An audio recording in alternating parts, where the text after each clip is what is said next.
কাছাড়ের শ্রীকোনায় ব্যবসায়ীকে গলা কেটে হত্যা, এলাকায় চাঞ্চল্য। শিলচর শহরে উপকণ্ঠে শ্রীকোনা এলাকায় এক চাঞ্চল্যকর ঘটনা ঘটেছে। আজ সকালে গ্রামীণ রাস্তার ধার থেকে এক ব্যবসায়ীর গলা কাটা লাশ উদ্ধার করা হয়েছে। নিহত ব্যবসায়ীর নাম হুসেন আহমেদ। এই ঘটনাকে কেন্দ্র করে পুরো এলাকায় ব্যাপক চাঞ্চল্য ছড়িয়ে পড়েছে। জানা গেছে, নিহত হুসেন আহমেদ শ্রীকোনা ডেইলি বাজারে একটি মুদিখানার দোকান চালাতেন।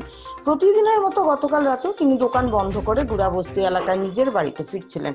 ধারণা করা হচ্ছে বাড়ি ফেরার পথে দুষ্কৃতীরা তাকে নৃশংসভাবে হত্যা করে। আজ সকালে স্থানীয়রা তার গলা কাটা লাশ দেখতে পেয়ে পুলিশকে খবর দেয়। পরে পুলিশ ঘটনাস্থলে পৌঁছে লাশ উদ্ধার করে এবং সুরতহাল শেষে ময়না তদন্তের জন্য পাঠায়। প্রাথমিকভাবে পুলিশ অনুমান করছে এটি একটি পরিকল্পিত হত্যাকাণ্ড, তবে হত্যার উদ্দেশ্য সম্পর্কে এখনো নিশ্চিত হওয়া যায়নি। পুলিশের পক্ষ থেকে জানানো হয়েছে, পূর্ব শত্রুতার জেরে এই হত্যাকাণ্ড ঘটেছে, নাকি ডাকাতির উদ্দেশ্যে দুষ্কৃতীরা হুসেনকে হত্যা করে তার সর্বস্ব লুট করেছে তা তদন্তের পরেই স্পষ্ট হবে। ঘটনার তদন্ত শুরু করেছে পুলিশ।